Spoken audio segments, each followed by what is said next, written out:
Hey, what's happening, everybody? Welcome back to another exciting episode of Bowhunt or Die. As you can see, I am flying solo today, and it is not because Todd's out hunting. He's actually sick as a dog. I don't know why we say that, why that's a saying, where it came from, but it's a thing that we say. Todd is sick, which is very unfortunate because today, I don't have a watch on, but it's October 15th. It is the pre-rut. It's starting to heat up. The temperatures have cooled down. We have a cold front here in the Midwest, and unfortunately, Todd is laid up. He is not feeling well at all. I talked to him this morning. He sounds like complete ass, to be honest with you. He's so sick that he can't even go sit in a deer stand, which is telling you something. But don't worry, guys. I'm going to go hunting either this afternoon or tomorrow morning, or maybe both. I probably won't see or shoot anything, but I'm certainly going to try. With that all said, guys, we have an awesome hunt this week. My good buddy Paul Morrison, if you remember a couple years ago, picked up his life, grabbed his wife and his kid, and he moved from Ohio all the way out to Wyoming, spends a lot of his time guiding for our good friend Dustin DeCrew at Bighorn Outfitters. When he's not guiding, he's out hunting, of course, because why else would you move to Wyoming other than to go hunting? So we're going to jump into a blind with our good friend Paul Morrison on some awesome early season Wyoming whitetail hunts. Let's check them out right now. Unfortunately, this sun is just glaring on me right now. Got some does kind of working towards us. A pile of birds behind me. The idea is that they normally come into this alfalfa and then they eventually work their way to the oats. And they were cutting the oats the other day, so I don't know how much that's going to change the pattern. They could go to the neighbors, but one of those bucks looks pretty good. Gonna have to switch it up. I'm gonna come out here and move a hay bale blind that's been sitting out here for a while, so they're kind of used to it. I'm gonna move it to a point that most of these deer kind of just gathered up last night, and there was probably, I don't know, 3 maybe 4 shooters in there last night, which was an awesome night. They were just too far away from me. So I'm gonna come in here and move this hay bale blind and hopefully get into it tonight and maybe kill a big buck on it. So the destination, I think I've talked about this, they kind of come in from this cover way back in the hills, and then they'll come across, feed in the alfalfa for a while, and then the destination is this oat field that they cut on the other side of the road here. So it seems like no matter where they come from, they eventually end up there, and I'm just trying to figure out a place, a spot to kind of pinch them down a little bit. And it seems like all these shooters the last couple days, even the one a couple days ago, went through this spot here. So I'm gonna move the hay bale blind over there and hopefully kill one tonight over it. So this is what we consider brushed in here in Wyoming, to be honest. Probably wouldn't have had to do anything. I just sometimes liked a little bit of like grass movement, just because they don't focus in on the blind. We'll see how it works. Getting ready here at the truck. It's like 2:30, something like that. It's pretty hot. I don't expect these deer to come out very early, but I do want to get in there before, you know, some does and the small bucks get out there. If I can get in and get all set up by 4 o'clock, I would probably be fine. But yeah, just gonna try to get in there. I'm gonna take some of these branches that fell off in the storm the other day, and I'm gonna take them out there and I'm gonna make a little bit of a kind of like a rub tree or whatever, kind of like what we did back in Ohio, just kind of for something when the deer do get there. A lot of them are curious and go over to it and they either mess with it or just check it out, and it'll kind of give me something to, well, the other thing is ranging, you know, it gives you something where when the deer get to it, you kind of have an idea of where they're at. So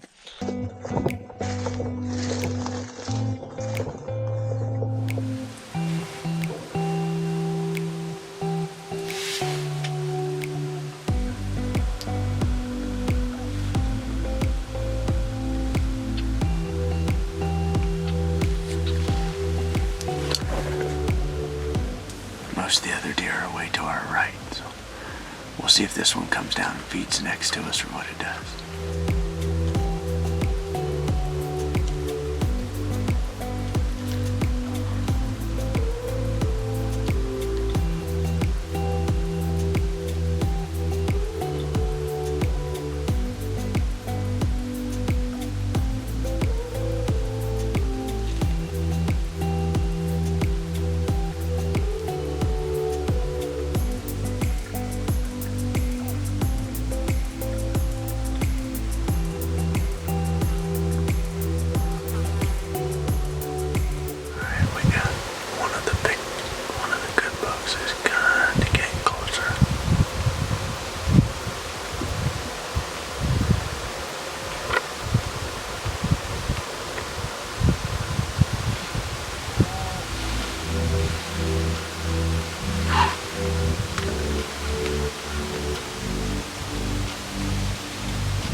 Alright guys, well, welcome back to the hay bale blind.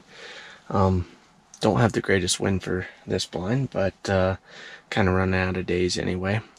I have to give my legs a chance to recover from elk hunting the past couple days, and my pride, because I did not find any elk and I put in a ton of miles. So figured I'd come sit a hay bale blind. I was actually going to move this to better wind spot, and I thought I left a hammer in here to pull the stakes. I did not. So instead of dealing with all that fiasco, I'm going to hunt it, and hopefully the deer come out to the left, and if they do, we can shoot them. If they come out to the right, they'll probably wind us before.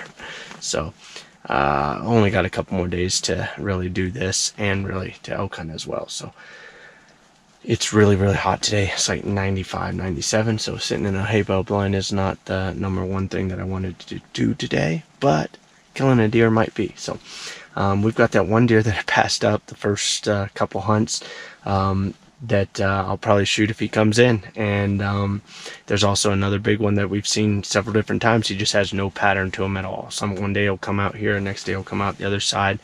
There's a couple decent 8s in here. So yeah, and something else could show up as well. Like I said, ideally 90-degree weather isn't phenomenal, but you never know. Last part of the daylight, anything could show up. So let's hope we get lucky and kill something. Here we go.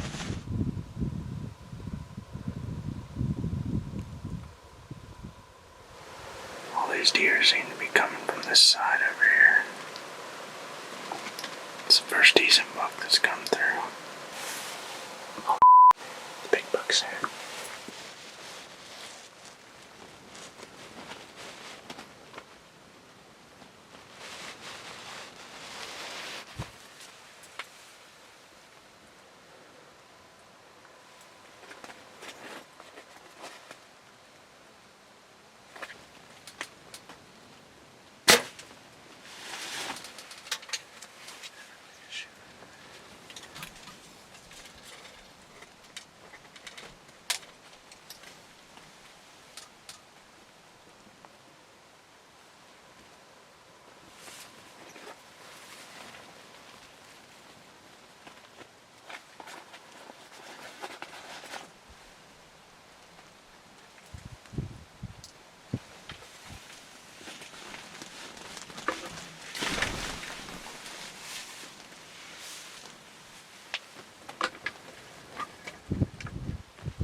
Holy smokes. Oh my goodness. I shot right underneath them the first shot, and I think this wind, these deer have been, I shot at a doe the other day with my son, and shot right over top of them. They've been just bailing out and ducking hard. So I held hard on that first shot, and I think it was 49 yards, so I just cut the distance to 47 and held right on. The deer never ducked, shot right underneath him. And then he kind of went back to feeding, and I can't believe it, freaking got it done. I only have a couple more days to hunt here, but we've got elk season going on right now, and it's just you know, I've been putting in time both places, and finally got it done here. And that's a really nice buck, especially for here. Haven't been seeing a whole lot, so Yes. Yes. Oh, that is awesome. This is kind of interesting. This is the first time for me here. But I just shot the wrong deer. Still super happy, super pumped. It's an old deer. But what I didn't realize, and like I said, hunting out of blinds, it's super tough because you only have little windows to see from. And when I shot that deer and missed the big deer, the wind was kind of blowing my arrow and shot right underneath them. I don't think that caused the up and down, but shot right underneath them. Well, they did a little merry-go-round run, and I lost track of which deer went where, and I never verified that it was the right deer. I just got on the biggest bodied buck that was still feeding to the left. More than likely that big deer was just right over here. If I'd have looked out the other side of the blind, I would have shot him. But you know, as it stands, well, I think we have a dead deer, and I made a good shot, and he's an older deer, so it might not be my biggest deer in Wyoming like I was thinking. That other one was very, very nice deer, but you know, sometimes you win some and sometimes you lose some, and in that instance I shot right underneath the big one and then smoked the smaller one. So it happens to clients, and now it's happened to me, so it is what it is. See, now you'll be a little understanding with those clients, right? Yeah. So anyway, well, that's exciting though. I'm happy for you. Yeah, that's awesome. What do you think, Ryder man? You excited? Where's the deer? I don't know. You got to go find it for me.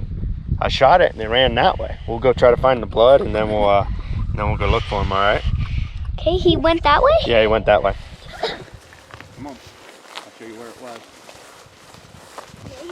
Oh, yeah. That's what you want to see. Not like the first arrow. Look at that. Daddy? the buck came out that side. Alright, so this deer is hit pretty good. He jumped up. Stop. Hello?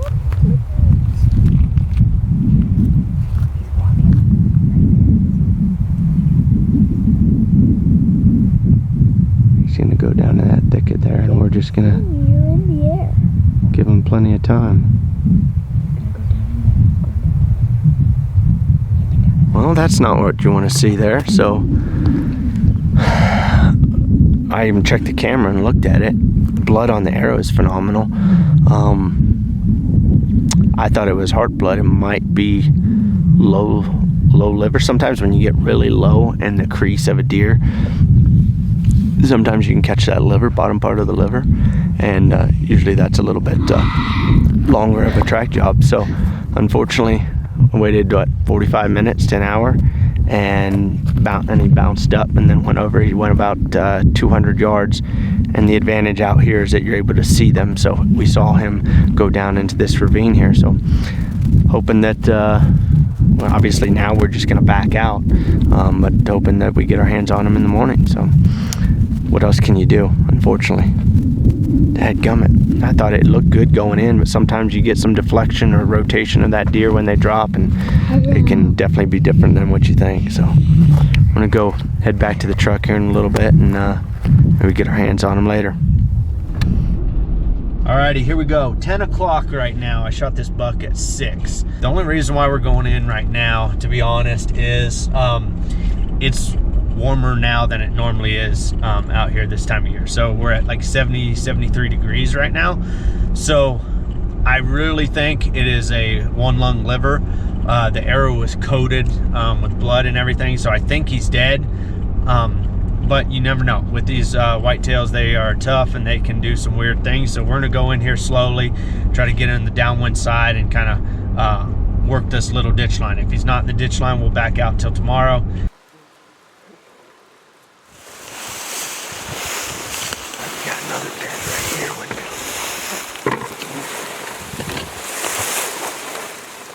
Decent amount of blood in it, not a ton.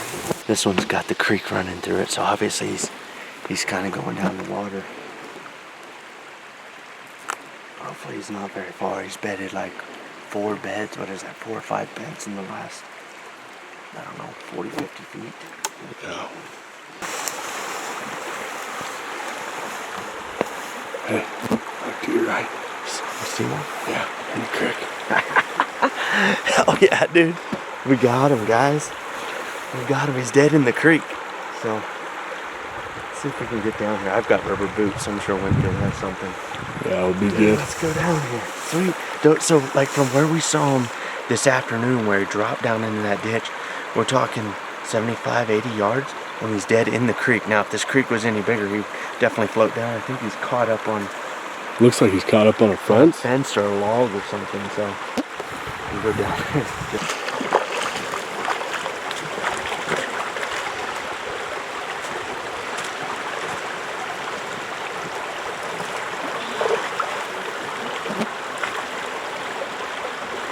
Thank you, old boy. Drag him out here.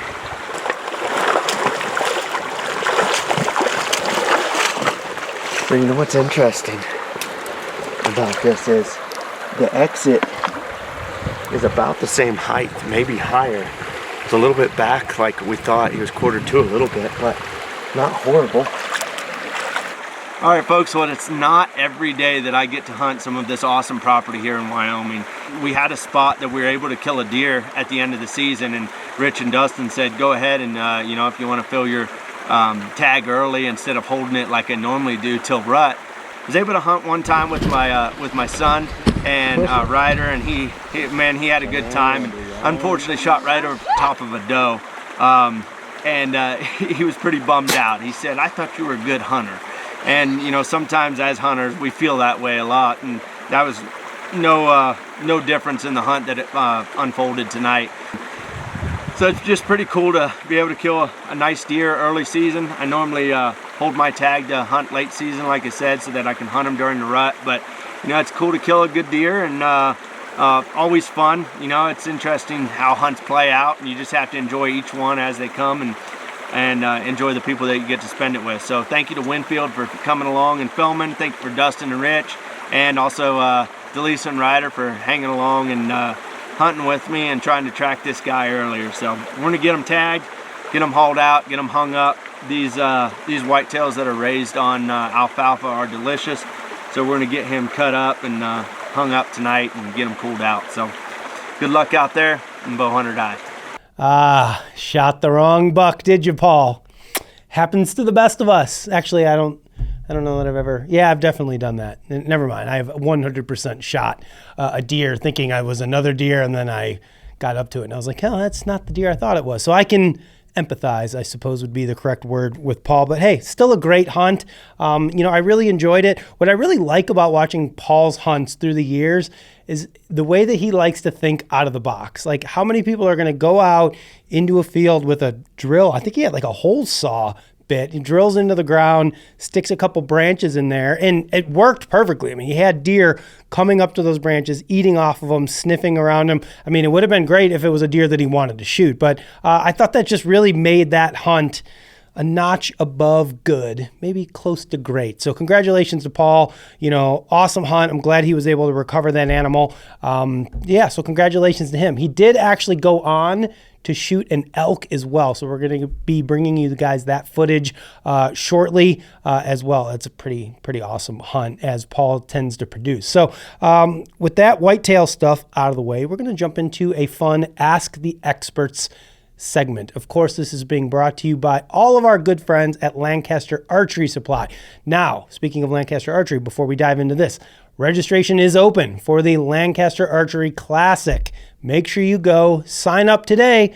Join Todd, myself, and thousands of other professional archers who shoot way better than we do. It's an awesome time out in Lancaster, Pennsylvania at the Spooky Nuke, so make sure you guys sign up for that. Now, let's jump into our Ask the Experts question, coming to you from Paul Morrison. Al says, I noticed that most bow hunters draw their bow easily at 60 or 70 pounds. Clearly, he hasn't watched Todd. My bow is 50 pounds, and I couldn't pull it back when it was new. It's 2 years old now, and it still feels hard to pull at 50 pounds. Is this a problem with my bow, or is it me? I'm not sure, but let's see what PJ's got to say. Hey guys, another great question today from a bow hunter who says he's noticed that his bow hunting friends pull back 60 and 70 pounds with ease on their compound bows. And he says his was 50 pounds when he bought it 2 years ago. And he says he couldn't draw it back then. And now 2 years on, he feels like the 50 pounds is still pretty heavy, where he sees other folks drawing, 70 pounds very easy. He's wondering if that's an issue with his bow. And the answer is no. So drawing a bow, believe it or not, uses a series of muscles in your back that you don't really use in that combination for anything else we do. That's why, at our shop, we'll see, obvious bodybuilders come in and they try and draw back 60 pounds and they have difficulty. It's not the strength, it's the coordination. The coordination of muscles that you need to draw back your bow.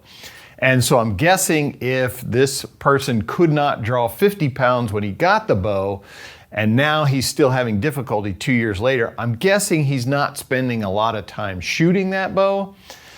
That's what you need to do. Just shoot that bow over and over, and what will happen is your coordination will develop. The strength will come with it as well, although I bet you're probably already strong enough to pull that back.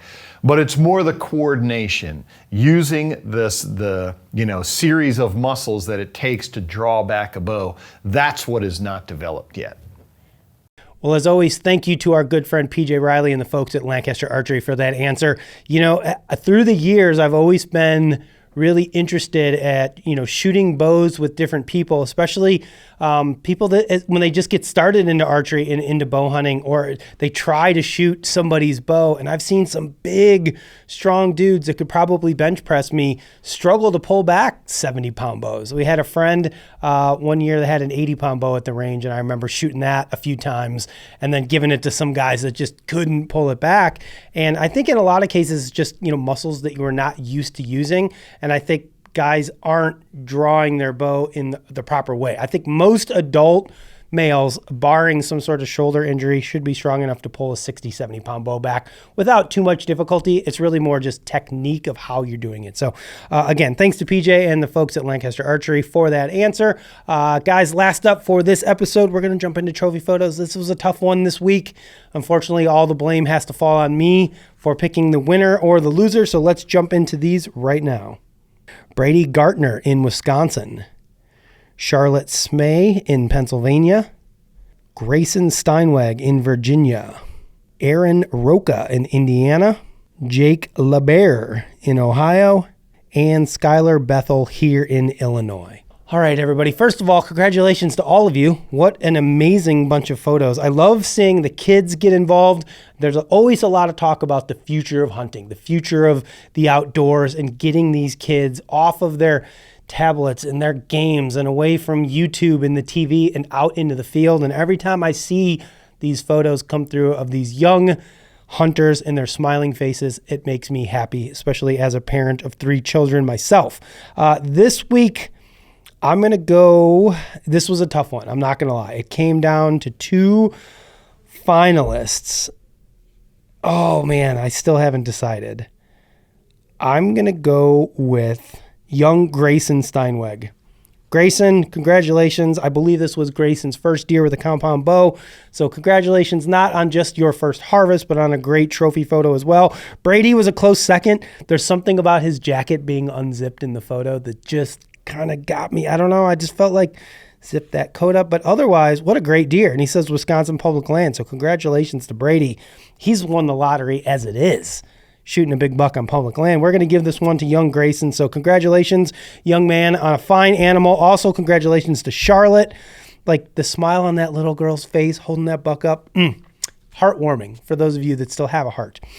So that's it for this episode of Bowhunter Die. As I mentioned earlier, mid-October. Today is actually the 15th. It is the middle of the month. The pre-rut is beginning to heat up. The temperatures have cooled down a little bit, which means we should see some bucks on their feet.